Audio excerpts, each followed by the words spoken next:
काल परवा दिवशी भिगवणमध्ये जे प्रकरण झालं आणि त्या प्रकरण झाल्यानंतर ज्या दिवशी मुलगी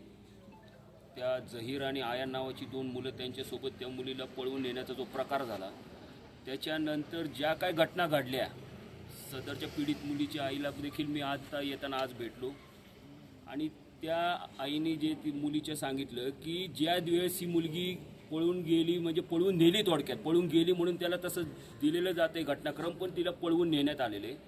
कारण की ज्या ठिकाणी मिरची पूड पडली होती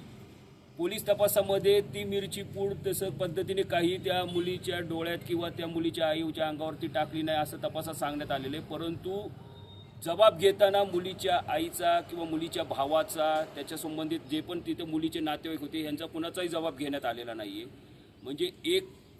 बाजूने हा तपास होत आहे मुलीच्या नातेवाईकांचा त्या ठिकाणी जबाब घेतला जात नाही आहे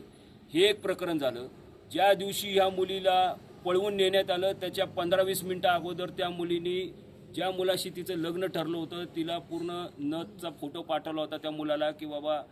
हितपर्यंत म्हणजे त्या मुलीचं आणि सदरच्या ज्या मुलासोबत तिचं लग्न ठरलं होतं हितपर्यंत त्या दोघांचं त्यातपर्यंत मेसेज झाले होते 15 मिनटं अगोदर या प्रकरणाला नंतर त्या मुलीचा व्हिडिओ व्हायरल करण्यात आला त्या व्हिडिओमध्ये त्या मुलीला पूर्णपणे तिचं धर्मांतर करण्यात आलेले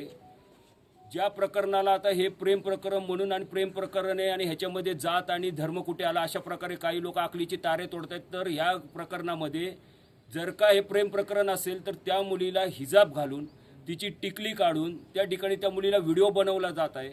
ती मुलगी सांगताना पूर्णपणे त्या व्हिडिओमध्ये दबावापोटी हे सगळं तिचं स्टेटमेंट आहे हे सरळ सरळ दिसते कारण ती मुलगी सांगते 9 वर्षापूर्वी आमचे 9 वर्षापासून प्रेम संबंध आहेत